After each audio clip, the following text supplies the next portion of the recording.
शीशे की दीवार के उस पार शहर की सड़कें दोपहर की धूप में चमक रही थीं। लकड़ी की भारी मेज पर फाइलों का व्यवस्थित ढेर रखा हुआ था। एक तरफ कॉफी का आधा खाली मग पड़ा था, जिसकी सतह पर झाग की पतली सी परत जम चुकी थी। अनंत राजपूत काले चमड़े की कुर्सी पर सीधा बैठा लैपटॉप की स्क्रीन पर नजरें गड़ाए तेजी से कीबोर्ड पर उंगलियां चला रहा था। उसके माथे पर हल्की सी शिकन थी, जैसे किसी रिपोर्ट के आंकड़ों को बार बार परख रहा हो। दरवाजे पर हल्की सी दस्तक हुई तो उसने नजरें स्क्रीन से नहीं हटाई, बस छोटा सा कहा, आइए। दरवाजा धीरे से खुला और कावेरी अंदर आई।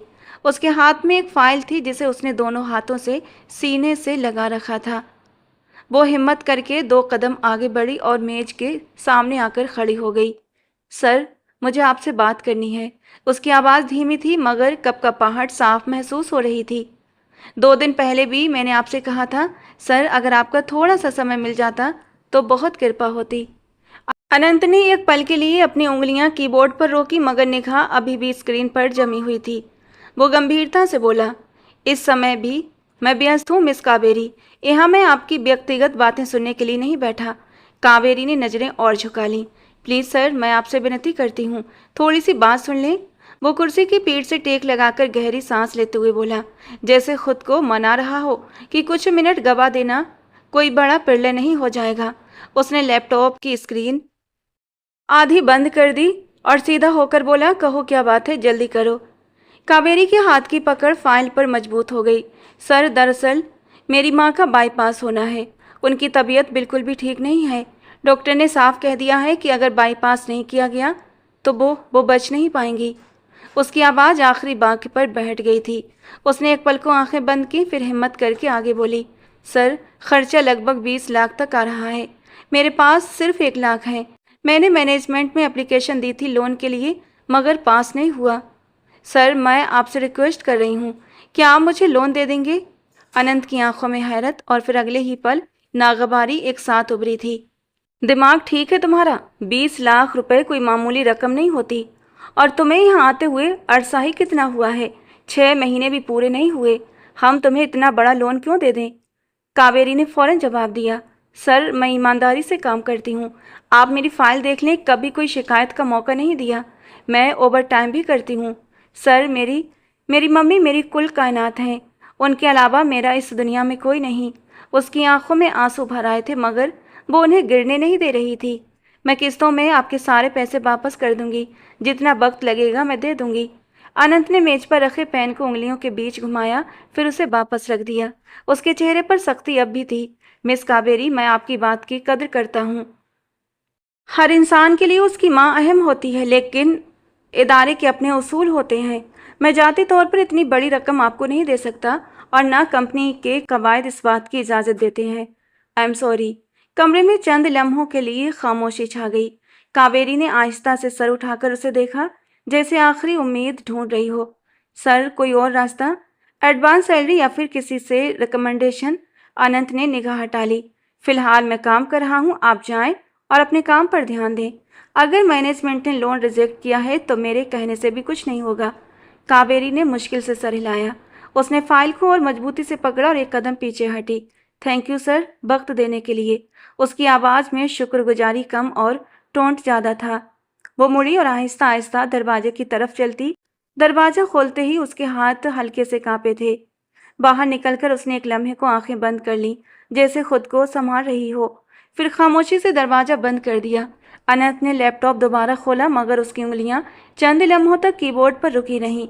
स्क्रीन पर खुली फाइल के शब्द धुंधला से गए। फिर उसने फौरन खुद को संभाला और दोबारा टाइप करना शुरू कर दिया, जैसे कुछ हुआ ही ना हो। वक्त धीरे धीरे गुजरता जा रहा था। पूरा दिन रोजाना की तरह बीत गया था। रात के 10 बज चुके थे जब अनंत राजपूत की गाड़ी बंगले के लोहे के गेट के अंदर दाखिल हुई थी। लॉन की कटी हुई घास पर लगे स्पॉटलाइट्स की सफेद रोशनी सीधी इमारत की दीवारों पर पड़ रही थी। ड्राइव सीट से उतरते हुए उसने टाई की गांठ ढीली की, जैसे पूरा दिन गर्दन पर बंधी ही रही हो। चेहरे पर थकान साफ दिख रही थी मगर अंदाज में वही नियंत्रण झलक रहा था। दरवाजा खोलते ही अंदर की खामोशी ने उसका स्वागत किया। हॉल की ऊंची छत से लटकता झूमर मध्यम रोशनी दे रहा था। दीवारों पर लगी बड़ी घड़ी की टिक टिक साफ सुनाई दे रही थी। वो सीढ़ियों की तरफ बढ़ा ही था कि पीछे से एक नौकर तेज कदमों से आया। सर, वो कुछ कदम के फासले पर रुक गया। आपको बड़ी माता जी कमरे में बुला रही हैं। अनंत ने पल भर के लिए आंखें बंद कर लीं, जैसे अंदाजा था कि बात किस विषय पर होगी। फिर हल्के से सिर हिलाया। ठीक है। वो सीढ़ियां चढ़ने की बजाय दाईं तरफ मुड़ा। लंबी गैलरी से गुजरता हुआ वो साधना देवी के कमरे के दरवाजे तक पहुंचा। दरवाजा आधा खुला हुआ था। उसने हल्की सी दस्तक दी और अंदर दाखिल हो गया। कमरे में हल्की पीली रोशनी थी। साधना जी बिस्तर के साथ लगे बड़े तकिए से टेक लगाए खामोश बैठी थी। चेहरे पर उम्र की लकीरें, मगर आंखों में बही सकती जो हमेशा से अनंत को सीधा कर देती थी। नमस्ते दादी जी। वो उनके करीब बैठ गया। नमस्ते। जब आप छोटा था। कुछ देर दोनों के बीच खामोशी रही, सिर्फ दीवार पर लगी घड़ी की आवाज। फिर साधना जी ने सीधा उसकी ओर देखे बिना कहा, मिल गई फुर्सत दादी से मुलाकात करने की? उनकी बात पर अनंत ने गहरी सांस ली। दादी, पूरा दिन ऑफिस में था, अभी आया हूँ। वो उसकी बात काटते हुए बोली, कभी कभी अनंत मुझे अफसोस होता है, जब तुम्हारी माँ तुम्हारे पिता के निधन के बाद तुम्हें मांग रही थी, मैं तुम्हें दे देती तो आज मैं इस दर्द में तो न जीती कि मेरा एक रिश्ता होते हुए भी वो रिश्ता इस दुनिया में नहीं है। अनंत के चेहरे पर नाखुशी आई। दादी, क्या हो गया है आपको? पूरा दिन काम करके आता हूँ और आप इस तरह ताना मारती हैं। कभी कभी ना आप हद करती हैं। उन्होंने तुरंत उसकी ओर देखा। मैं हकीकत बयान कर रही हूँ, ताना नहीं। तो मुझे आज जवाब दो, तुम्हारी नज़र में मेरी क्या अहमियत है? अनंत ने कुछ पल के लिए उन्हें देखा, फिर थोड़े नरम लहजे में बोला, इस घर को जिस स्तंभ पर हमने खड़ा किया है, वो स्तंभ आप हैं दादी। अगर वो स्तंभ गिर गया तो ये घर भी गिर जाएगा। अगर आपको कुछ हुआ तो अनंत भी खत्म हो जाएगा। ये अहमियत है आपकी। साधना जी के होठों पर हल्की सी हलचल हुई। ये सब फिल्मी बातें हैं अनंत। मैं तुम्हें काफी समय से कह रही हूँ, शादी करो। मैं अपनी जिंदगी में तुम्हें किसी के साथ सेटल देखना चाहती हूँ। इसमें कोई गलत बात तो नहीं? मैं जानती हूँ कि मैं तुम पर दबाव डाल रही हूँ, लेकिन ये सही समय है। अनंत ने बेबसी से माथा मसला। दादी, मैं आपकी इज्जत करता हूँ, आपकी बात की भी, लेकिन जिस फील्ड में मैं हूँ वहाँ अभी मेरी शादी होना ठीक नहीं। कई बार बिजनेस प्रपोजल ऐसे होते हैं कि अगर मैं कुंवारा रहूँ तो सामने वाली पार्टी अपनी बेटी की लाइफ मेरे साथ सेटल करने का सोचकर अपना बिजनेस मेरे साथ करना जरूरी समझते हैं, और ऐसा मैं कई जगह कर चुका हूँ। साधना जी ने नाखुशी में सर हिलाया। कारोबार के चक्कर में तुम अपनी लाइफ बर्बाद कर रहे हो और मुझे ये मंजूर नहीं। रिश्ते सौदेबाजी से नहीं बनते। कमरे में फिर से खामोशी छा गई। अनंत ने नजरें झुका ली। कुछ पलों के बाद साधना जी ने थोड़े नरम लहजे में कहा, तो ठीक है, हम ऐसा करते हैं, तुम शादी कर लो। अभी फिलहाल किसी को भी मत बताना, वक्त आने पर अनाउंस कर देंगे। क्या तुम्हें कोई लड़की पसंद है? सवाल सीधा था। अनंत तो कुछ देर खामोश रहा। उसकी नजरें फर्श पर टिकी रहीं। अचानक ही एक बेबस चेहरा उसकी आंखों के सामने लहराया। फिर उसने फिर उसने धीरे से कहा, हाँ दादी, है एक लड़की। साधना जी ने चौंक कर उसकी ओर देखा। कौन है? मैं आपसे मिलवाऊंगा, अभी सही टाइम नहीं है, लेकिन अगर आप चाहें तो मैं शादी के लिए तैयार हूँ। पब्लिक नहीं करेंगे लेकिन। साधना जी के चेहरे की सख्ती पहले ढीली पड़ी। सच कह रहे हो? जी दादी जी, बिल्कुल सच। उन्होंने आहिस्ता से हाथ उठाकर उसके सिर पर रखा। भगवान तुम्हें खुश रखे। मैं बस तुम्हें आबाद देखना चाहती हूँ। मेरे बाद तुम अकेले न रह जाओ। अनंत ने उनका हाथ थाम लिया। आप कहीं नहीं जा रही दादी। लाइफ का कोई भरोसा नहीं होता बेटा। उनकी आवाज़ में थकान थी। जल्दी मुझे उस लड़की से मिलवाओ। मैं देखना चाहती हूँ कि वो लड़की कौन है, कैसी है, जिसने मेरे जिद्दी पोते को हाँ कहने पर मजबूर कर दिया। अनंत के होठों पर हल्की सी मुस्कान आई, मगर आंखों में संजीदगी बरकरार थी। जल्दी ही मिलवाऊंगा दादी जी। कमरे का माहौल पहले से हल्का हो चुका था, मगर दोनों जानते थे कि इस फैसले के पीछे कई मुश्किल रिजल्ट छिपे हैं। बाहर गैलरी में खामोशी वैसी ही थी, मगर उस कमरे में एक नया एग्रीमेंट तय हो चुका था। सुबह के 10:30 बज रहे थे, मगर अनंत के केबिन में जैसे समय रुका हुआ था। शीशे की दीवार से धूप अंदर आ रही थी, फर्श पर सीधी लकीरें बनाती हुई। एयर कंडीशनर चल रहा था, मगर इसके बावजूद उसके माथे पर पसीने की हल्की नमी थी। वो मेज के कोने से दूसरे कोने तक टहल रहा था, कभी रुकता, कभी फिर से शुरू हो जाता। खिड़की के बाहर देखता, फिर पलट कर दोबारा कदम नापने लगता। कल रात उसने दादी जी से वादा तो कर लिया था कि आज वो उस लड़की से मुलाकात करवाएगा जिससे वो शादी करने जा रहा है, मगर वो लड़की कौन थी उसने तो खुद भी किसी को नहीं चुना था। कुछ पलों के बाद अचानक एक आइडिया उसके दिमाग में आया। कावेरी, इस नाम पर वो रुक गया, दोनों हाथ मेज पर रखकर झुक गया। क्या वाकई, उसने खुद से सवाल किया, क्या ये टाइम सही है? क्या वो उसकी मजबूरी का फायदा उठाएगा या ये दोनों के लिए एक सोल्यूशन हो सकता है? कुछ सोचकर उसने तुरंत फोन उठाया और इंटरकॉम पर कहा, मिस कावेरी को मेरे केबिन में भेजें अभी। कुछ ही मिनट के बाद दरवाजे पर हल्की सी दस्तक हुई थी। यस, कम इन। अगले ही पल कावेरी केबिन के अंदर दाखिल हुई थी। आज उसके चेहरे पर कल से ज्यादा थकान थी, आंखों के नीचे हल्के काले घेरे, जैसे रात भर सोई न हो। सर, आपने बुलाया? अनंत तो कुर्सी पर बैठ चुका था, मगर उसकी उंगलियां मेज पर लगातार आवाज कर रही थी। उसने सीधा सवाल किया, आपकी माँ की तबीयत कैसी है अब? कावेरी एक पल के लिए चौंकी, शायद उसे इस सवाल की उम्मीद नहीं थी। फिर धीरे से बोली, जी वैसी ही है, अभी तक कोई हल नहीं हुआ, डॉक्टर बार बार कॉल कर रहे हैं, मैं बहुत परेशान हूँ सर। उसकी आवाज़ में बेबसी साफ थी। अनंत ने कुछ सेकंड उसे देखा, फिर आहिस्ता से कहा, मैं आपकी मदद कर सकता हूँ। कावेरी की आंखों में तुरंत उम्मीद की चमक आ गई। सर वाकई? हाँ, लेकिन एक शर्त पर। उसकी बात सुनते वो एकदम से शांत हो गई। कैसी शर्त? अनंत ने कुर्सी की पीठ से टेक लगाई, जैसे बात को सेट कर रहा हो। अगर आप मुझसे कुछ महीनों के लिए कॉन्ट्रैक्ट मैरिज कर लें तो।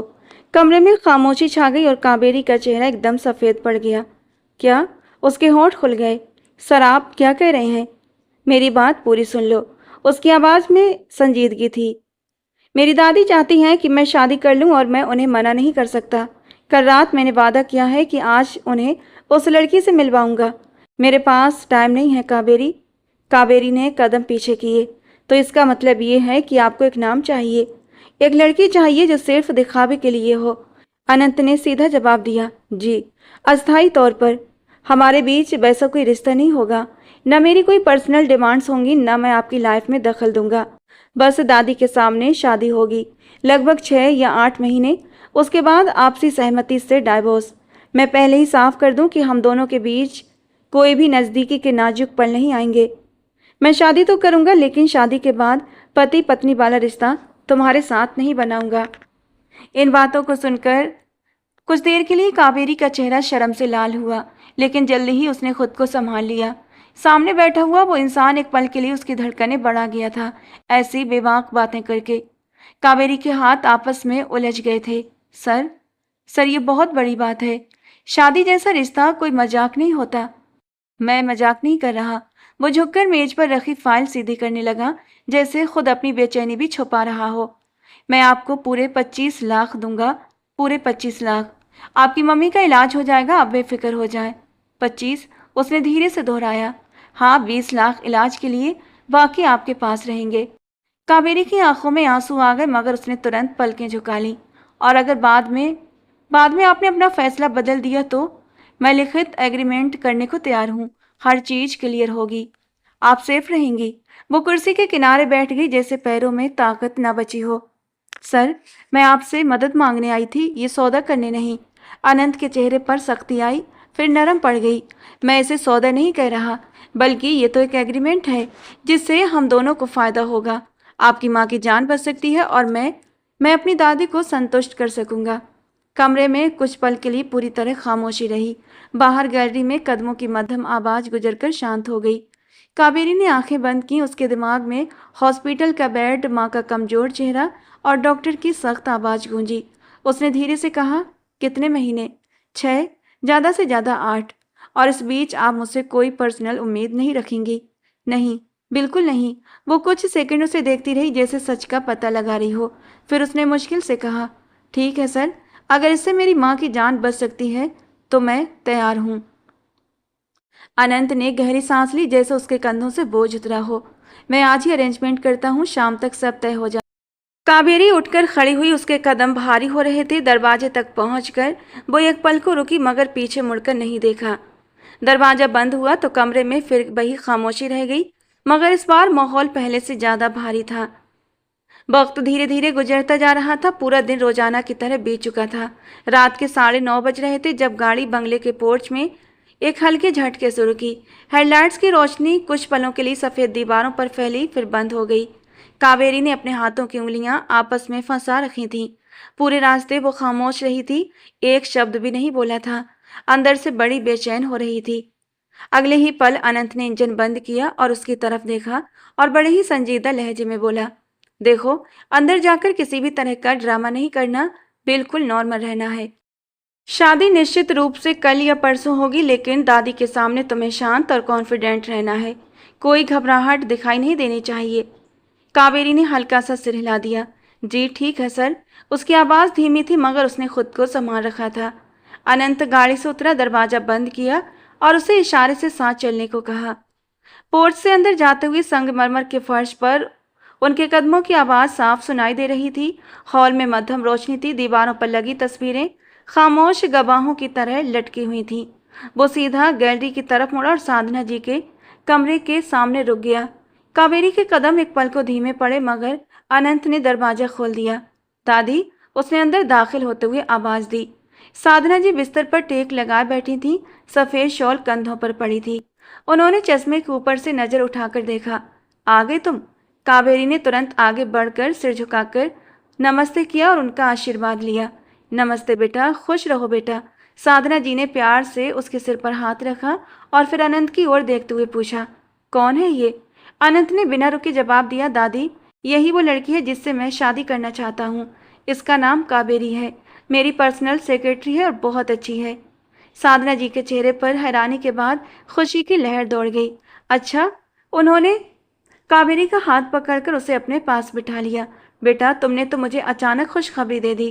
कावेरी ने नजरें झुकाए रखी थीं। जी? साधना जी ने नरमी से पूछा, तुम्हारे घर में कौन कौन है? सिर्फ मेरी माँ है, वो बीमार रहती हैं। पापा की डेथ हो चुकी है और भाई बहन कोई नहीं। उसने धीरे मगर साफ लहजे में कहा। मैं नौकरी करती हूँ, घर भी मैं ही चलाती हूँ। साधना जी की आंखों में हमदर्दी आई। ओह बेटा, बहुत हिम्मत वाली हो तुम। अकेले घर संभालना आसान नहीं होता। अनंत खामोशी से ये सब सुन रहा था। उसके चेहरे पर हमेशा जैसे संजीदगी थी मगर निगाह बार बार कावेरी पर ठहर जाती। साधना जी ने मुस्कुराते हुए कहा, कोई बात नहीं, अब शादी हो रही है तो जल्दी ही विदाई भी होगी। तुम्हें कोई ऐतराज तो नहीं? कावेरी के हाथों की पकड़ सख्त हुई। उसने तुरंत खुद को संभाला। जी नहीं, मैं तैयार हूँ। और मेरा पोता कैसा लगता है तुम्हें? साधना जी ने हल्के से मजाक में पूछा। कमरे में एक पल की खामोशी और बढ़ गई। अनंत की नजरें सीधी उसी पर थीं जैसे उसके जवाब को परखना चाहता हो। कावेरी ने दिल की धड़कन काबू में करते हुए कहा, जी, बहुत अच्छे इंसान हैं, जिम्मेदार हैं। मुझे इनसे बहुत प्यार है और इन्हीं की वजह से मुझे आपसे भी बहुत प्यार है। ये लाइन बोलते हुए उसकी आवाज़ में हल्की सी कपकपाहट थी मगर अंदाज में सच्चाई का असर था। साधना जी के चेहरे पर खुशी साफ दिखाई देने लगी थी। उन्होंने तुरंत आगे बढ़ते हुए कावेरी को अपने गले से लगा लिया। भगवान तुम दोनों को खुश रखे। मुझे तो डर था कि ये लड़का कभी नहीं मानेगा। अनंत ने हल्की सी मुस्कान दबाई। दादी, मैंने कहा था ना, आपकी खुशी सबसे पहले है। बस फिर कल ही पंडित जी को बुला लेते हैं, ज्यादा देर करना ठीक नहीं है। साधना जी ने एक्साइटेड होकर कहा। और बेटा, तुम अपनी माँ को भी ले आना, मैं उनसे मिलना चाहती हूँ। कावेरी ने एक पल को अनंत की ओर देखा जैसे इस बात का जवाब वही देगा। अनंत ने सीरियस होकर कहा, जी दादी, अरेंजमेंट कर लेंगे। कमरे का माहौल अब अच्छा था। साधना जी आशीर्वाद देती रहीं, फ्यूचर के प्लान्स बनाती रहीं, जबकि कावेरी सिर झुकाए हर बात पर जी जी कहती रही और अनंत खामोशी से सब कुछ सुनता रहा। मगर उसके अंदर एक अनजाना सा बोझ था। कुछ देर के बाद वो उठे। दादी, आप आराम करें, हम चलते हैं। खुश रहो दोनों, साधना जी ने मुस्कुराकर कहा।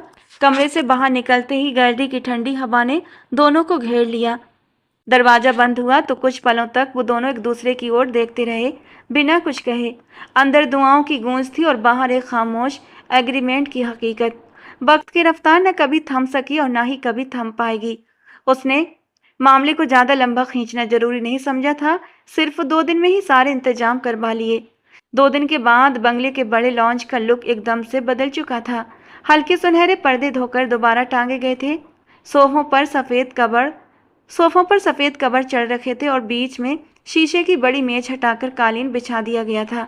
एक कोने में सिंपल सा फूलों का डेकोरेशन था। न कोई फालतू का शोर, न भीड़, सिर्फ घर के कुछ करीबी लोग और पंडित जी मौजूद थे। साधना जी हर चीज खुद देख रही थी। कभी कभी बीच में उठकर किचन तक जाकर चाय का पूछती, कभी नौकर को इशारा करके कुर्सियां सीधी करवाती। उनके चेहरे पर तसल्ली थी, जैसे सालों की जिद पूरी होने जा रही हो। अनंत और कावेरी एक साथ सोफे पर बैठे थे। दोनों के बीच कुछ इंच का फासला था, मगर वो फासला बहुत कुछ कह रहा था। कावेरी ने हल्के रंग का सूट पहना था, दुपट्टा सिर पर ठीक से सेट कर रखा था। उसकी उंगलियां आपस में जुड़ी हुई थीं। वो धीमी आवाज में बोली, सर, ये सब क्या हो रहा है? आपने तो कहा था कि शादी होगी, लेकिन बहुत सिंपल सी। ये तो पूरा इंतजाम है। अनंत ने सामने नजरें जमाते हुए धीरे से जवाब दिया, ये सब मैंने नहीं किया, दादी ने किया है। और अभी चेहरे पर सिर्फ स्माइल रखो। अगर उन्हें जरा सा भी शक हुआ कि कुछ गड़बड़ है तो अच्छा नहीं होगा। कावेरी ने हल्का सा सिर हिलाया। उसके होठों पर बनावटी मुस्कान आ गई, मगर दिल की धड़कन तेज हो चुकी थी। कुछ देर के बाद पंडित जी अंदर आए, सफेद कपड़े और हाथ में शादी की सामग्री। उन्होंने साधना जी की ओर देखा। माता जी, अनुमति है, रस्में शुरू करें? साधना जी ने पूरे सम्मान से सिर हाँ में हिलाया। जी, शुरू करें। पंडित जी आए। लॉन्च में एकदम खामोशी छा गई थी। सिर्फ पंखे की हल्की आवाज ही सुनाई दे रही थी। पंडित जी ने विवाह की वेदी के सामने मंत्र पढ़ना शुरू कर दिए और अनंत और कावेरी को 7 फेरों के लिए उठने को कहा। कावेरी का दिल जैसे सीने से टकरा रहा था। उसकी पलकें बंद हो रही थीं। एक पलकों से हॉस्पिटल का वो कमरा याद आया, मम्मी का कमजोर चेहरा और डॉक्टर की गंभीर आवाजें। उसने गहरी सांस ली और खुद को मजबूत करके अनंत के साथ अग्नि के चारों ओर फेरे लेने के लिए कदम आगे बढ़ा दिए। अग्नि को साक्षी मानकर दोनों ने 7 फेरे पूरे किए। पंडित जी ने अनंत से कहा, अब आप वधू के गले में मंगलसूत्र पहनाएं और इनकी मांग में सिंदूर भरें। अनंत ने बिना किसी हिचकिचाहट के मंगलसूत्र उठाया और कावेरी के गले में पहना दिया। जैसे ही उसकी उंगलियां कावेरी के गले से छुईं, कावेरी के शरीर में एक सिहरन दौड़ गई। इसके बाद अनंत ने चुटकी में सिंदूर लेकर उसकी मांग में भर दिया। कावेरी की नजरें फर्श पर टिकी रहीं। वो इस हकीकत को अपनी जिंदगी का हिस्सा बनते देख रही थी। अब बरमाला की रस्म शुरू हुई। अनंत का चेहरा गंभीर था। उसने शांत और मजबूत हाथों से कावेरी के गले में बरमाला डाल दी। कावेरी ने भी कांपते हाथों से बरमाला अनंत के गले में पहनाई। पंडित जी ने मंत्रोच्चार पूरा करते हुए कहा, विवाह संपन्न हुआ। अब आप दोनों बड़ों का आशीर्वाद ले लें। साधना जी की आंखों में खुशी के आंसू आ गए थे। अनंत अनंत और कावेरी ने झुककर उनके पैर छुए। साधना जी ने दोनों के सिर पर हाथ रखकर दोनों को दिल से आशीर्वाद दिया। भगवान तुम दोनों की जोड़ी हमेशा सलामत रखे। बहुत बहुत बधाई हो। उन्होंने कावेरी को गले से लगा लिया और प्यार से कहा, अब तुम इस घर की बहू हो। कावेरी ने लाज और एक अनजाने डर से अपनी नजरें झुका लीं, जबकि अनंत एक तरफ खड़ा शांत नजरों से ये सब कुछ देख रहा था।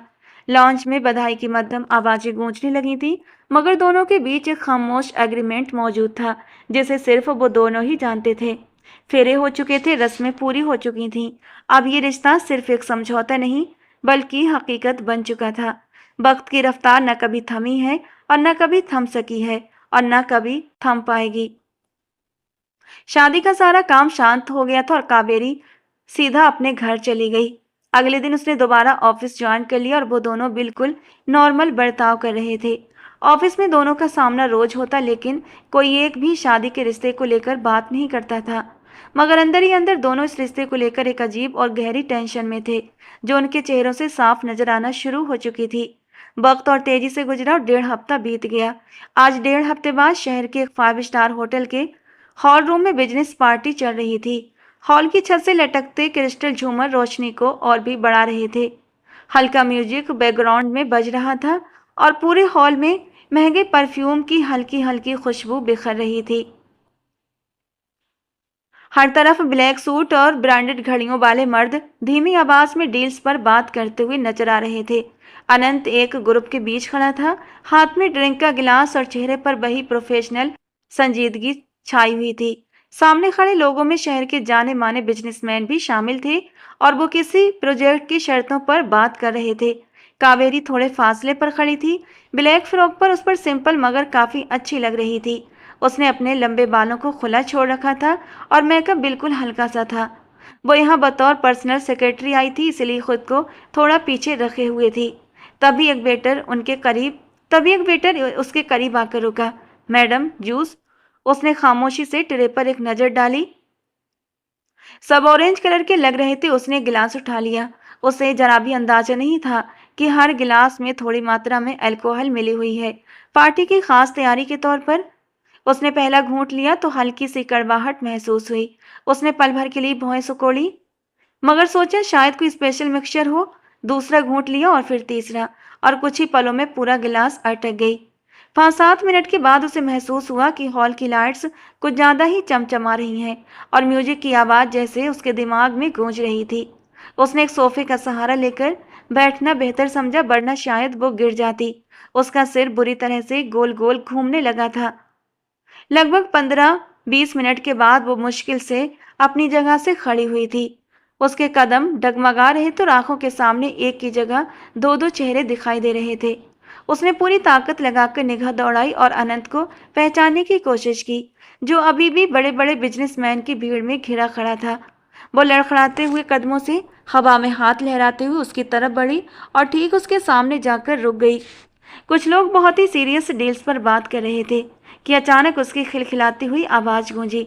अरे अनंत सर, आप 1 से 2 कब हो गए? क्या आपका कोई जुड़वा भाई भी है जो मुझे अभी तक नहीं पता था? आसपास खड़े सभी लोगों की नजरें एक साथ कावेरी के ऊपर गई थीं। वो अपनी आंखें छोटी करके अनंत को घूरने लगी और उसके कंधे पर उंगली टिकाते हुए बोली, अच्छा सच सच बताइए, आपने मेरे साथ शादी की है या आपके इस राइट साइड वाले भाई ने? उसने दाईं तरफ हवा में इशारा किया और जोर से हंस पड़ी। कहीं ऐसा तो नहीं कि मैंने एक के साथ एक फ्री वाला ऑफर ले लिया है? अनंत का पूरा चेहरा गुस्से से तमतमा उठा। उसकी आंखें लाल हो गईं। उसने कावेरी का हाथ पकड़कर खींचना चाहा और बेहद सख्त दबी हुई आवाज में बोला, कावेरी होश में आओ। क्या बकवास कर रही हो तुम? चुप रहो और मेरे साथ चलो।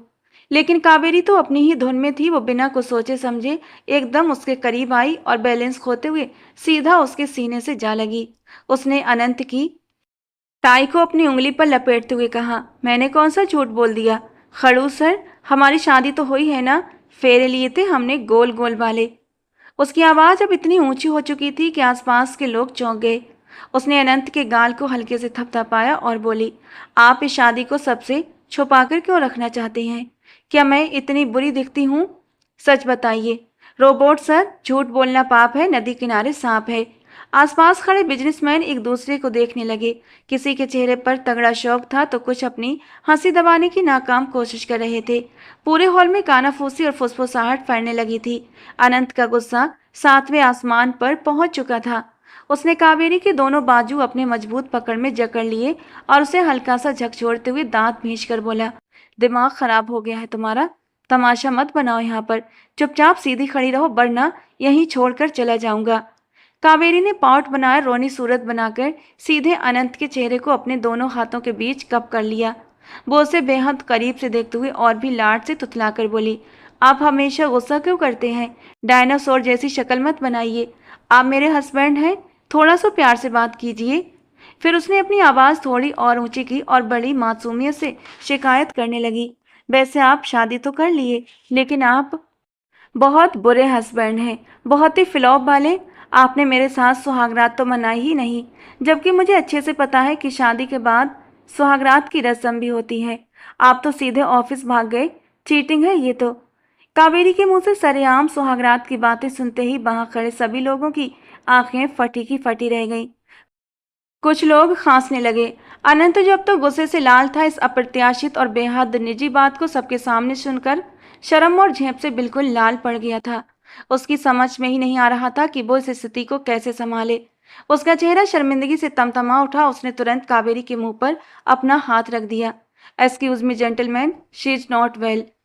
वो बेहद घबराहट और शर्मिंदगी में शॉर्ट में अपनी बात खत्म की और बिना एक पल गवाए कावेरी को लगभग हवा में उठाते हुए अपनी तरफ खींचते उस भीड़ से बाहर निकलने लगा। कावेरी के पैर जमीन पर टिक नहीं रहे थे। वो बार बार लड़खड़ा रही थी, लेकिन फिर भी अनंत का हाथ हटाकर लगातार बड़बड़ा जा रही थी। अरे अरे छोड़िए सर, मुझे घर नहीं जाना। पार्टी बहुत मज़ेदार है और अभी तो खाना भी बाकी है, और मुझे वो गोल गोल घूमने वाला डांस भी करना है। अनंत ने उसे अपनी बाहों में कसकर भींच रखा था ताकि वो गिर न जाए। उसने उसके कान के पास जाकर बेहद खौफनाक, शर्मिंदा और ठंडे लहजे में कहा, कावेरी बस, खामोश हो जाओ। एक शब्द और बोला तो अंजाम बहुत बुरा होगा। एकदम चुपचाप चलो। हॉल के मेन गेट तक पहुंचते पहुंचते पार्टी में मौजूद हर एक शख्स की निगाहें उन्हीं का पीछा कर रही थीं। बैकग्राउंड में म्यूजिक अभी भी बज रहा था, लेकिन अनंत के कानों में गुस्से और शर्म के मारे सिर्फ अपनी तेज धड़कनें सुनाई दे रही थीं। वो उसे किसी तरह संभालते हुए घसीटते हुए पार्किंग एरिया तक लाया।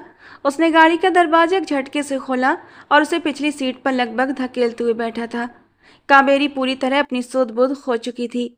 उसने आधी बेहोशी में अनंत का हाथ कसकर पकड़ लिया और मुस्कुराते हुए बोली, मैंने बिल्कुल सच कहा था ना पार्टनर, हमारी शादी हो चुकी है। अनंत ने एक पल के लिए आंखें बंद की, जैसे खुद के गुस्से को काबू करने की कोशिश कर रहा हो। फिर गाड़ी का दरवाजा एक झटके से बंद कर दिया।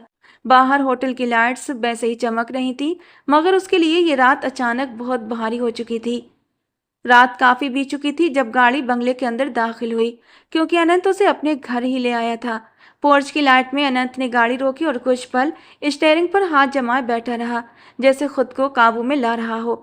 फिर उसने गेट खोला और पिछली सीट का दरवाजा खोलकर कावेरी को सहारा दिया। वो आधी बेहोशी में थी और उसके कदम ठीक से उठ नहीं रहे थे। मुझे मुझे नींद आ रही है रोबोट सर, क्या मुझे अपनी गोदी में उठाकर रूम तक ले जाएंगे? वो बड़बड़ाई थी। अनंत ने बिना कोई जवाब दिए गुस्से में उसे अपने बाहों में संभाला और सीधा उसे अपने कमरे की तरफ ले गया। दरवाजा बंद होते ही उसने एक गहरी सांस ली। कमरा हल्की नीली रोशनी में डूबा हुआ था। कावेरी ने जूते उतारे बिना ही बेड पर चढ़कर बैठ गई थी और फिर अचानक बच्चों की तरह उछलने लगी। रुको, क्या कर रही हो ये? अनंत ने सख्त लहजे में कहा, मगर वो जोर जोर से हंसने लगी। ये बेड कितना सॉफ्ट है, ऐसा लग रहा है जैसे मैं बादलों के ऊपर तैर रही हूँ। Zoom zoom. उसे किसी चीज का होश नहीं था। वो कभी तकिया उठाकर फेंक देती तो कभी अपने बाल झटक कर दीवार को देखने लगती। अरे देखिए सर, दीवार पर घड़ी भी गोल गोल घूम रही है, क्या इसने भी जूस पी लिया है? उसने तुरंत इंटरकॉम पर नौकर को हुक्म दिया कि एक नींबू पानी का गिलास लेकर आओ। लगभग 15 मिनट के बाद दरवाजे पर दस्तक हुई। नौकर नींबू पानी का गिलास लेकर अंदर आया। अनंत तुरंत खड़ा हुआ, ट्रे लेकर उसे जाने का इशारा किया। दरवाजा बंद होते ही वो कावेरी के करीब आया। कावेरी, नीचे उतरो और ये ड्रिंक पियो। वो अपना सिर थामकर बेड पर बैठ गई और पाउट बनाकर बोली, मुझे ये खट्टा पानी नहीं पीना। मेरा सिर पहले ही ऐसे घूम रहा है जैसे मिक्सी का जार। अनंत ने उसे संभालने और जबरदस्ती नींबू पानी पिलाने के लिए उसके और करीब आया। वो बेड के किनारे झुककर जैसे उसके बिल्कुल पास पहुंचा, कावेरी ने अचानक अपना संतुलन खोया और सीधा अनंत के गले से जा लगी। उस नाजुक पल में कावेरी के नरम शरीर का स्पर्श और उसके बालों से आती मोगरे की हल्की भीनी सी खुशबू अनंत के हवासों पर उतर गई थी। वो खुशबू सीधे अनंत की सांसों में उतरने लगी। उसके दिल की धड़कन अचानक रुक सी गई। कावेरी की गर्म सांसें उसकी गर्दन पर महसूस हो रही थीं। उस जादुई और बहका देने वाले पल में अनंत का सख्त कॉर्पोरेट दिमाग जैसे पूरी तरह सुन्न हो गया और एक पल के लिए वो अपनी सारी सीमाएं भूलकर उसके इस रूप में बहकने लगा। लेकिन अगले ही पल उसने एक गहरी सांस ली, अपनी बंद होती आंखों को खोला और खुद को एक झटके से संभाला। उसने कावेरी को धीरे से खुद से अलग किया, हालांकि उसका अपना दिल भी अब सीने में बहुत तेजी से धड़क रहा था। उसने अपने चेहरे की गंभीरता को वापस लाया, उसका हाथ थामा और उसे सीधा करके बिठा दिया। बस कावेरी, अब और ज्यादा बातें नहीं, ये पानी पियो। उसने गिलास जबरदस्ती उसके होठों से लगा दिया। वो झुंझलाकर हाथ हटाने की कोशिश करने लगी, मगर आखिरकार एक ही सांस में पूरा गिलास पी गई। फिर चिढ़कर मुंह बनाकर लेट गई। कुछ देर खामोशी रही और फिर कुछ मिनट के बाद ही उसकी सांसों की रफ्तार बदली। आंखें धीरे धीरे साफ होने लगी थीं और वो सीधी होकर बैठ गई। उसने कमरे को बड़े ही गौर से देखा, फिर अचानक चौंक कर बोली, मैं आपके रूम में कैसे? उसका नशा अब टूटने लगा था। आवाज में घबराहट थी और वो तुरंत संभल कर बैठ गई। अनंत कुर्सी पर बैठा उसे घूर रहा था। अपनी हरकतों की वजह से डियर वाइफ। वाइफ शब्द सुनते ही उसके लहजे में बेहद तंज भरा एहसास था और उसकी बातों में दबी हुई आग थी, जिसे सुनते ही वो बुरी तरह चौंकी। बस नहीं चल रहा, वरना तुम्हें वहीं छोड़ देता। अंदाजा भी है तुमने क्या किया है? कावेरी का रंग उड़ गया। क्या हुआ? वो अचानक खड़ा हुआ और 2 कदम उसके बिल्कुल करीब आ गया। जिस तरह तुमने सबके सामने ये अनाउंस किया है कि तुम मेरी पत्नी हो, तुम्हें लगता है कि वो सब मजाक था? उसने उसके बाजू थाम ली और इस बार उसकी पकड़ बहुत सख्त थी। छोड़िए मुझे अनंत सर, आप क्या कर रहे हैं? मुझे लग रही है तुम्हें तो बहुत शौक चढ़ा था ना मेरे साथ सुहागरात मनाने का। भरी महफिल में तुमने सबके सामने कहा था कि मैंने तुम्हारे साथ सुहागरात नहीं मनाई, मैं एक फ्लॉप हस्बैंड हूँ। लोगों को ये बताकर आई हो कि शादी तो कर ली, लेकिन तुम्हारे साथ आगे की रस्में पूरी नहीं की। अब मैं तुम्हें अपनी मर्दानगी दिखाकर तुम्हें सेटिस्फाई करके ही साबित करूंगा कि मैं कितना सफल हस्बैंड हूँ। कावेरी डर के मारे कांप उठी। उसने अपनी आंखें बड़ी कर लीं और हकलाते हुए बोली, सर, वो तो मैंने नशे में कहा था, मेरा दिमाग कंट्रोल में नहीं था। अनंत ने उसकी बात पर दांत पीसे और उसके और करीब आते हुए बेहद गहरे और भारी लहजे में बोला, नशे में कहा हो या होश में, तुम्हारी इस ख्वाहिश को तो मैं जरूर पूरा करूंगा। तुमने सरेआम मुझे फ्लॉप हस्बैंड कहकर मेरी इमेज खराब की है। अब इसकी कीमत तो तुम्हें चुकानी पड़ेगी। अब मुझे मेरा हक चाहिए। जब अनाउंसमेंट हो ही चुका है तो फिर मैं पीछे क्यों रहूं?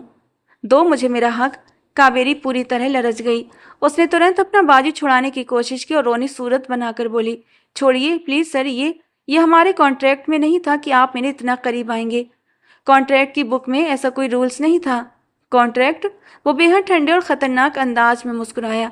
कॉन्ट्रैक्ट तो तुम खुद कुछ घंटे पहले ही सारे बाजार खत्म कर चुकी हो, जब पूरी दुनिया के सामने तुमने खुद हमारे सीक्रेट रिश्ते की धज्जियां उड़ा दी थीं। तो अब कैसी शर्म और कैसा कॉन्ट्रैक्ट? कावेरी ने डरते डरते बेड के कोने की तरफ खिसकने की कोशिश की और घबरा कर बोली, अरे सर सुनिए तो सही, अगर आपने मेरे साथ जबरदस्ती की ना, तो मैं कल सुबह उठकर आपकी सारी कीमती फाइलें कचरे के डिब्बे में डाल दूंगी और आपके लैपटॉप का पासवर्ड भी बदल दूंगी। फिर ढूंढते रहना अपना सक्सेसफुल बिजनेस। उसकी इस अजीब धमकी पर अनंत एक पल के लिए हैरान हुआ, मगर उसके चेहरे की सख्ती कम नहीं हुई। उसकी आंखों में आंसू आ गए थे। सर, मुझसे गलती हो गई। मैं नशे में थी, मुझे नहीं पता था कि जूस में क्या था। अनंत ने एक पल को उसे देखा। वो सच में परेशान थी और आंखों में डर था। एक पल के लिए उसने अपनी पकड़ उसके बाजुओं पर थोड़ी सी ढीली की, मगर आवाज में सख्ती अभी भी वैसी की वैसी ही रखी। तुमने पता भी है कि क्या किया है? तुम जानती भी हो वहां कौन कौन लोग थे? एक अफवाह करोड़ों का नुकसान कर सकती है। वो रोते हुए कहने लगी, मैंने जानबूझकर नहीं किया, मुझे माफ कर दें। मैं होश में नहीं थी। कमरे में एक भारी खामोशी फैल गई।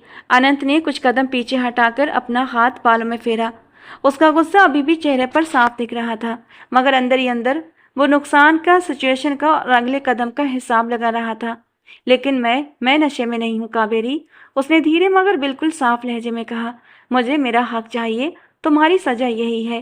कावेरी बेड के किनारे बैठी कांप रही थी। उसने अपना दुपट्टा अपने चारों ओर लपेट लिया जैसे खुद को बचा रही हो, लेकिन अगले ही पल अनंत ने उसे खींचते हुए उसके नरम होठों पर अपनी पकड़ ली थी और बड़े ही आराम से उसकी सांसों को अपनी गिरफ्त में ले चुका था। वो रोई थी, तड़पी थी, उसे खुद से दूर करने की कोशिश की थी, लेकिन अब ये मुमकिन नहीं था। शुरू में कावेरी ने पीछे हटने और उसे खुद से दूर करने की कोशिश की। वो रोई, तड़पी, लेकिन जैसे ही अनंत ने धीरे धीरे आगे बढ़कर उसे अपनी पकड़ में लिया, तो उस मर्दाना स्पर्श को अपने वजूद पर पहली बार महसूस करते ही कावेरी के पूरे बदन में एक अजीब सी गुदगुदी हुई। दिल बहुत तेजी से सीने में ढोल बजाने लगा। सांसें तेज होने लगीं। पूरा शरीर दहकने लगा था। कहीं ना कहीं उसके दिल में भी एहसास था कि कुछ भी सही, लेकिन ये मर्द कोई गैर नहीं है, बल्कि उसका अपना पति है। यही सोचते हुए उसकी सारी जिद खत्म हो गई और उसने खुद को पूरी तरह उसके हवाले कर दिया। कावेरी के वजूद को इस तरह नरम और शांत पड़ते देखकर अनंत के होठों पर एक हल्की सी मुस्कान फैल गई। उसने बेहद कोमलता और प्यार से उसके मक्खन जैसे नरम वजूद को सहलाते हुए उसकी धड़कनों पर मौजूद छोटी सी पिंक बिरा के हुक भी खोल दिए थे, जिसे हटाते वो उसे दूर उछाल चुका था।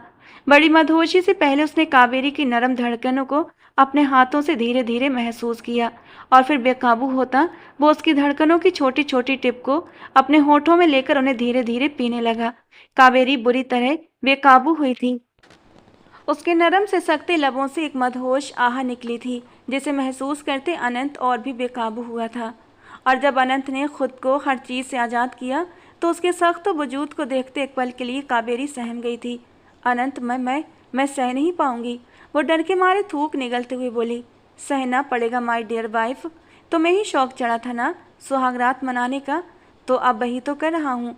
और जहाँ तक मुझे पता है सुहागरात ऐसे ही मनाई जाती है। अगर तुम्हें सुहागरात मनाने का कोई दूसरा इजी तरीका पता हो तो वो बता दो। वो धीरे से उसके कानों के पास सरगोशी करता जरा सा उसके ऊपर हुआ था। आप बहुत बुरे हैं अनंत, मैं आपको कभी माफ़ नहीं करूँगी। आंखों में आए आंसू कावेरी ने अपनी हथेली से रगड़कर साफ कर दिए थे। माफ़ करना या मत करना, पहले मुझे मेरा काम पूरा करने दो। अब और ज़्यादा तुमसे दूरी बर्दाश्त नहीं कर सकता। जज्बात अपने चरम पर पहुंच चुके हैं। वो बेकाबू होता उसके नरम नाजुक हिस्से को धीरे से सहलाते हुए बोला था, जबकि अनंत के इस तरह छूने पर कावेरी अब खुद को चाहते हुए भी रोक नहीं पा रही थी। कावेरी ने खुद में हिम्मत जमा करते हुए अपनी आंखें बंद कर लीं। अनंत उसके वजूद में उतरा तो एक हल्की सी चीख कावेरी के लबों से आज़ाद हुई थी, लेकिन धीरे धीरे खुद को उस जालिम और सख्त मर्द के हवाले करते अपनी आंखें बंद कर ली थीं और उन खूबसूरत पलों को महसूस करने लगी। अनंत ने भी सारी शर्म और झिझक भुलाते हुए खुद को और कावेरी को सुकून देते हुए इस रात के खूबसूरत एहसास को पूरा किया था। दोनों के बीच आने वाला हर पर्दा आहिस्ता आहिस्ता गिरता चला गया। रात कतरा कतरा करके पिघलती चली जा रही थी। सुबह की रोशनी धीरे धीरे पर्दों के पीछे से अंदर आ रही थी। कावेरी की आंखें अभी धुंधली से खुली थीं। कुछ पलों के लिए वो वैसे ही लेटी रही और उसकी सांसें धीरे धीरे चलती रहीं। उसके पूरे बदन में एक अजीब सी मीठी थकावट और टूटन महसूस हो रही थी। जैसे उसने अपने अंगों को हिलाया, गुजरी रात का हर एक पल किसी फिल्म की तरह उसकी आंखों के सामने घूम गया। उसका दिल तेजी से धड़कने लगा जब उसे याद आया कि किस तरह अनंत ने पूरी बेशर्मी और हक से उसके वजूद को अपने वजूद में समेट लिया था। उसने उसके जिस्म के हर हिस्से पर अपना नाम लिख दिया था। कावेरी के चेहरे पर उस बीती रात के एहसासों को लेकर कुछ लाज, शर्म और कुछ गुस्से जैसे मासूम भाव फैल गए थे। उसने शर्माकर अपनी चादर को और भी ऊपर खींच लिया। तभी अचानक उसकी करवट बदलने पर उसकी निगाह बेड के बाईं तरफ पड़ी। अनंत गहरी नींद में सो रहा था। उसके चेहरे पर वही सुकून और संजीदगी एक साथ दिख रही थी जो रात के तूफानी पलों के बाद अब बिल्कुल शांत थी। कावेरी अभी इन सब ख्यालों में डूबी थी कि तभी उसके मोबाइल की घंटी बजी और उस हसीन पल का जादू टूट गया। उसने आहिस्ता से अपना मोबाइल उठाया। फ़ोन की स्क्रीन पर हॉस्पिटल का नाम चमक रहा था। उसने कॉल रिसीव की। आप मिस कावेरी बात कर रही हैं? दूसरी तरफ से आवाज़ आई जो थोड़ी गंभीर थी मगर तुरंत अपनी बात बताने वाली थी। जी जी, मैं बात कर रही हूँ। सब ठीक तो है ना? कावेरी ने धीमी आवाज़ में पूछा। वो अभी पूरी तरह होश में नहीं आई थी। आपकी माँ को हॉस्पिटल लाया गया है। उनकी तबीयत बहुत ज़्यादा ख़राब हो चुकी है। आप तुरंत हॉस्पिटल पहुँचिए। ये सुनते ही कावेरी के हाथ पांव कांप गए और उसकी सांसें बेतरतीब हो गईं। जी, मैं अभी पहुँच रही हूँ। आप मेरी माँ का ख्याल रखेंगे ना? उसने घबराहट और परेशानी में जल्दी से कहा और कॉल काट दी। अनंत भी अब जाग चुका था और उसकी आंखें सच्चाई और फिक्र से इस वक्त भरी हुई थीं।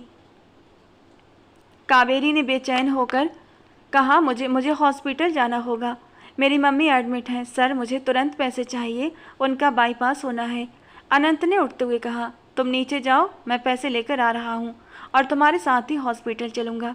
कावेरी ने सिर हिलाया और तेज़ी से बेडरूम से बाहर निकल गई। कुछ देर के बाद वो हॉस्पिटल पहुँची। रजिस्ट्रेशन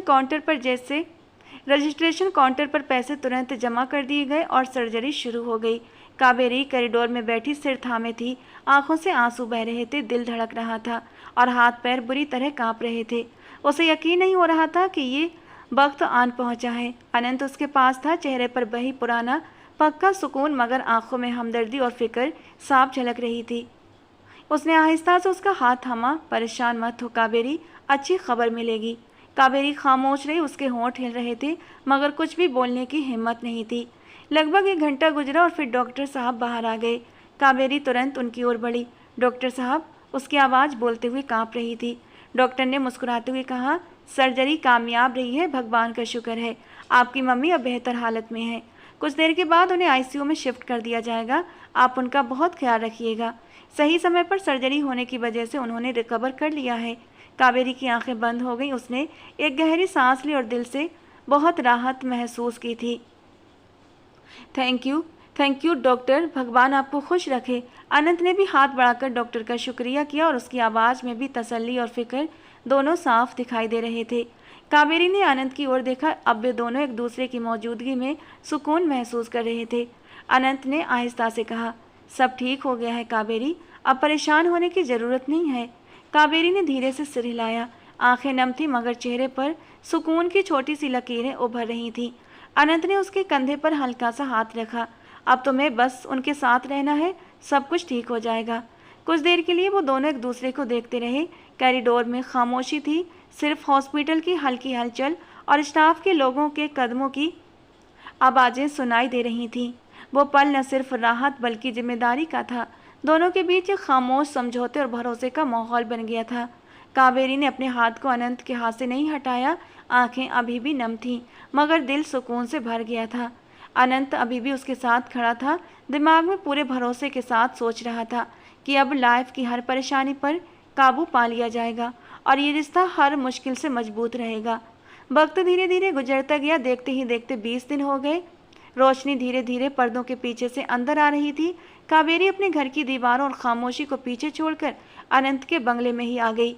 उसकी माँ अब हॉस्पिटल से डिस्चार्ज हो चुकी थी और वो अपनी बेटी के साथ उसके ही घर आ गई थी। कावेरी ने उन्हें सब कुछ बता दिया था कि उसने अनंत से पैसे लिए और बदले में शादी की है और अब उनकी मैरिड लाइफ शुरू हो चुकी है। माँ की आंखों में हैरानी थी, मगर दिल को वाकई राहत महसूस हुई और वो सच में एक छोटी सी खुशी के साथ सांस ले रही थी। अनंत के बंगले में कदम रखते ही नौकरानी ने माँ की बहुत अच्छे से देखभाल की थी और उन्हें हाथों हाथ ले लिया था और कावेरी सीधा अपने और अनंत के कमरे में आई थी। कमरे में लाइट डिम थी। सोफे पर अनंत बैठा लैपटॉप पर कोई काम कर रहा था। कावेरी को देखते ही उसने लैपटॉप बंद कर दिया और आराम से पूछा, क्या हुआ, कैसी है तुम्हारी मम्मी? कावेरी ने सिर झुकाकर कहा, वो अभी अच्छा महसूस नहीं कर रही। मैं सोच रही हूँ सर कि सुबह तक मम्मी को लेकर अपने घर चली जाऊँ। और वैसे भी ये शादी कॉन्ट्रैक्ट मैरिज है, कौन सी रियल है? अनंत ने धीरे से सिर हिलाया, मगर उसकी आंखों में सख्ती थी। दिमाग खराब हो गया है तुम्हारा। सबको पता चल चुका है कि तुम मेरी पत्नी हो और हम दोनों पति पत्नी वाला रिश्ता भी बना चुके हैं, अगर तुम्हें याद हो तो। कावेरी ने हिचकिचाहट से कहा, सर वो एक एक्सीडेंट था। अनंत ने उसके करीब कदम बढ़ाए, हाथ से उसका बाजू थामा और मजबूत लहजे में बोला, मेरे लिए कोई एक्सीडेंट नहीं था। 20 दिन से तुम मेरे साथ हो और अब तुम ये कह रही हो कि एक्सीडेंट था। मैंने तय कर लिया है, ये कॉन्ट्रैक्ट वगैरह अब यहीं पर ख़त्म हो जाएगा। तुम मेरी पत्नी बनकर ही रहोगी। अपनी माँ को समझा दो कि वो यहीं रहेंगी। मैं किसी भी कीमत पर उन्हें अब यहाँ से जाने नहीं दूंगा। वो मेरी भी माँ है और तुम्हारी भी। कावेरी ने थोड़ी देर चुप रहकर सिर हिलाया और कांपते हुए बोली, लेकिन सर मैं इस रिश्ते को नहीं मानती। अनंत ने तुरंत उसके बाजू मजबूती से थामे और उसे अपनी ओर खींचते हुए बेहद गहरे और रोमांटिक लहजे में बोला, तो तुमसे पूछ कौन रहा है? अब चुपचाप होकर बेड पर चलो। मेरे दिल को फिर से तुम्हारी तलब हो रही है। मैं फिर से तुम्हारे वजूद की उस गर्माहट और नरमाहट को महसूस करना चाहता हूँ। मैं बयान नहीं कर सकता कि उस रात के बाद तुम किस तरह मेरे होशो हवास पर छा गई हो। ऐसा लगता है जैसे वो कोई खूबसूरत सपना था। मैं दोबारा तुम्हें अपनी बाहों में भरकर उस सपने को फिर से हकीकत में जीना चाहता हूँ। अपनी बात कहते हुए अनंत धीरे से उसे अपने और भी करीब कर गया और उसके बालों में अपना चेहरा छुपाकर उसकी भीनी भीनी महक को महसूस करने लगा। अनंत की सख्त बॉडी से टच होते ही कावेरी का दिल भी जोरों से धड़कने लगा था और उसे अनंत के साथ बिताए वो सारे नाजुक पल याद आ गए और उसके दिल की धड़कनें और भी तेज हो गईं। झिझकते हुए कावेरी ने अपने कदम पीछे हटाए और अपनी आंखें बड़ी करके उसे देखा। ये क्या ज़बरदस्ती है? कॉन्ट्रैक्ट में नहीं था ये सब कुछ। अनंत ने धीरे से मुस्कुराते हुए दराज खोला और कॉन्ट्रैक्ट के पेपर निकाल कर उसके सामने फाड़ कर फेंक दिए। कागज के टुकड़े जमीन पर बिखर गए। अब कुछ और चाहिए तुम्हें? उसने धीरे मगर साफ लहजे में कहा। आंखें कावेरी की तरफ जमी हुई थीं। कावेरी शांत रह गई। वो बिल्कुल शांत खड़ी थी, सांसें थोड़ी तेज और आंखें फैली हुई और दिल जोर से धड़क रहा था। हाथ पांव कांप रहे थे, मगर वो कुछ बोल नहीं पाई। अनंत ने उसके करीब कदम बढ़ाया और मिस्टीरियस लहजे में कहा, देखो कॉन्ट्रैक्ट तुम्हारी मर्जी का था, अब वो ख़त्म हो गया। अब तुम्हें सिर्फ अपने दिल की सच्चाई के अनुसार सोचना है और अगर तुम सोचती हो कि ये सब कुछ तुम्हारे लिए मुश्किल होगा तो बस यही मौका है। तुम समझो कि अब तुम मेरी पत्नी हो। सब कुछ तुम्हारे लिए और तुम्हारी माँ के लिए है। कावेरी ने नजरें नीचे कर लीं। थोड़ी देर के लिए खामोशी छा गई। कमरे में लाइट सॉफ्ट थी। सोफे के किनारे पर बिखरे हुए कागज और लैपटॉप की हल्की चमक माहौल में टकरा रही थी। वो कुछ पलों के लिए उसकी तरफ देखती रही, फिर धीरे से बोली, मैं समझ रही हूँ। अनंत ने आहिस्ता से उसका हाथ थामा और उसके पास बैठ गया और कहा, तो बस यही काफ़ी है, अब हम आगे बढ़ेंगे। तुम भी चैन से रहो और सब कुछ अपने लिए और अपनी माँ के लिए स्वीकार करो। वो कुछ समझ पाती कि अचानक वो उसके बेहद करीब आ गया। साड़ी का पल्लू कंधे से हटाते हुए अपने होंठ उसके कंधे पर रख दिए और फिर उसकी डोरियों से खेलता हुआ एक झटके में उन्हें खींच गया था। और एक बार फिर से वो अपनी आंखें बंद कर गई। वो उसके स्पर्श में फिर से बहकने लगी थी। आज फिर से वो अपने और उसके बीच के सारे पर्दे गिरा चुका था। वक्त की रफ्तार धीरे धीरे और आगे बढ़ती जा रही थी। 2 हफ्ते बीत गए थे। आज एक शांत सुबह थी। बालकनी में हल्की हवा चल रही थी और कावेरी धीरे धीरे टहलते हुए रिलैक्स करके आसमान को देख रही थी। चमकती हुई धूप उसके बालों पर पड़ रही थी और उसकी नजरें कहीं दूर आसमान के कोने में खोई हुई थी। कुछ पलों के बाद उसके पीछे हल्की सी आहट हुई। वो मुड़ी तो सामने अनंत खड़ा था। उसे देखकर वो दोबारा अपना मुंह फेरकर खड़ी हो गई। कुछ ही पलों में अनंत उसके बराबर में आकर खड़ा हो गया। हाथ जेब में थे और चेहरा गंभीर, मगर आंखों में एक अजीब सी, एक नरम सी नरमाहट छुपी हुई थी। क्या हुआ कावेरी, इतना उदास क्यों हो? और तुम्हारी मम्मी की तबीयत कैसी है अब? उसने आहिस्ता से मगर मजबूत लहजे में कहा। कावेरी ने अपनी नज़रें नीचे कर ली। उसकी आवाज़ धीमी थी। ठीक है वो, और मैं बिल्कुल भी उदास नहीं हूँ। और वैसे भी आपको क्या फ़र्क पड़ेगा कि मैं उदास हूँ या नहीं? अनंत ने उसकी ओर कदम बढ़ाया और उसका हाथ थाम लिया। हाथ में एक सुकून देने वाली गर्माहट महसूस कराते हुए कहा, क्यों फ़र्क नहीं पड़ेगा? पत्नी हो तुम मेरी। कावेरी की आंखों में आंसू आ गए। उसकी आवाज़ कांप गई। पत्नी नहीं हूँ, बस आपको जो हर रोज़ देती हूँ वही आपका सुकून हूँ। मेरी कोई अहमियत नहीं है, मुझे सब पता है। एक टाइम के बाद आप मुझे किसी कचरे की तरफ फेंक देंगे और मैं कहीं की नहीं रहूँगी। अनंत ने उसके हाथ मजबूती से थामे और हंसकर बोला, ये सब फालतू बातें तुम्हारे दिमाग में कहाँ से आती हैं?